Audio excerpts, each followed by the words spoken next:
দেশের ঘরোয়া ফুটবলে ঘটল নজিরবিহীন ঘটনা। আলোক স্বল্পতায় ময়মনসিংহে মাঝপথে স্থগিত হলো ফেডারেশন কাপের ফাইনাল। তার আগে খেলা হচ্ছে 105 মিনিট। আবাহনী ও বসুন্ধরা কিংসের লড়াইয়ের সমতা ছিল 1-1 গোলে। এর আগে মাঠে দর্শকদের ঢুকে যাওয়া রেফারির সিদ্ধান্ত নিয়ে ফুটবলারদের বিরোধ সহ মাঠে দেখা যায় একের পর এক বিতর্কিত ঘটনা।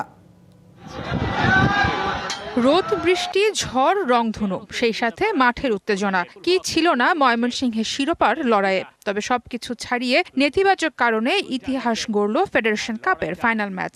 আলোক স্বল্পতায় খেলা বন্ধ করে মাঠ ছাড়ল দুই দল।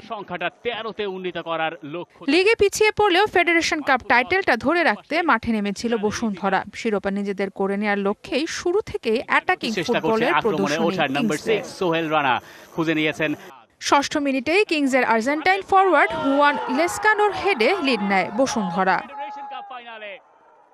তবে ম্যাচে ফিরতে বেশি সময় নেয়নি আবাহনীও। 16 মিনিটে মোহাম্মদ ইব্রাহিমের গোলে সমতায় ফিরে আসে আকাশী নীলরা। প্রথমার্ধেই 8টা কার্ড, গোলের মতো কার্ডেও সমতা নিয়ে বিরতিতে যায় দুই দল। সেকেন্ড হাফের খেলা শুরুতেই বাধে বিপত্তি। কালবৈশাখীতে রীতিমতো লন্ডভন্ড পুরো স্টেডিয়াম। খেলা বন্ধ রইল 1 ঘন্টারও বেশি।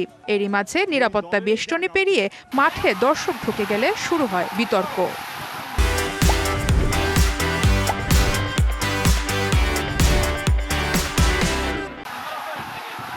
ঝড় থামলে কাদামাখা মাঠে আবার শুরু হয় খেলা।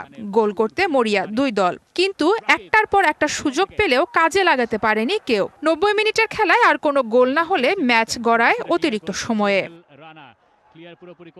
সময় গড়ানোর সাথে সাথে বেড়েছে ম্যাচের উত্তেজনা। 103 মিনিটে বেসামাল ট্যাকেলে লাল কার্ড দেখেন বসুন্ধরা স্ট্রাইকার ফয়সাল আহমেদ ফাহিম। এর কিছুক্ষণ পরই অতিরিক্ত সময়ের প্রথমার্ধের খেলা শেষ হবার সাথে সাথে সাঁঝের আলো নেমে আসে ময়মনসিংহের রফিক উদ্দিন ভুইয়া স্টেডিয়ামে, যেখানে নেই কোনো ফ্লাড লাইট। রেফারির কাছ থেকে তাতেই এলো সিদ্ধান্ত ম্যাচ হবে পরবর্তীতে।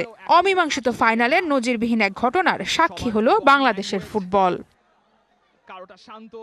সারা মাহবুব, ডিবিসি নিউজ ডেস্ক।